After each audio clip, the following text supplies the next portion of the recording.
Alamin ang latest weather update ngayon dito sa Sir Aris Official Weather News Today.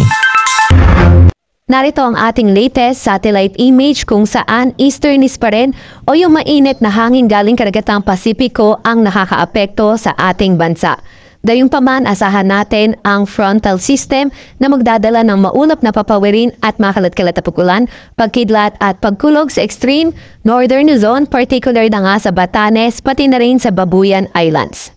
Para naman sa lagay ng panahon sa Metro Manila at nalalabing bahagi ng ating bansa, inaasahan pa nga rin natin yung mainit at malinsangang panahon umaga hanggang tanghali at pagdating ng hapon tumataas ang mga tsansa ng mga localized thunderstorms. Yung mga kasamahan natin sa Regional Services Division patuloy na maglalabas ng mga thunderstorm advisory, rainfall advisory o hindi kaya heavy rainfall warning kung kinakailangan.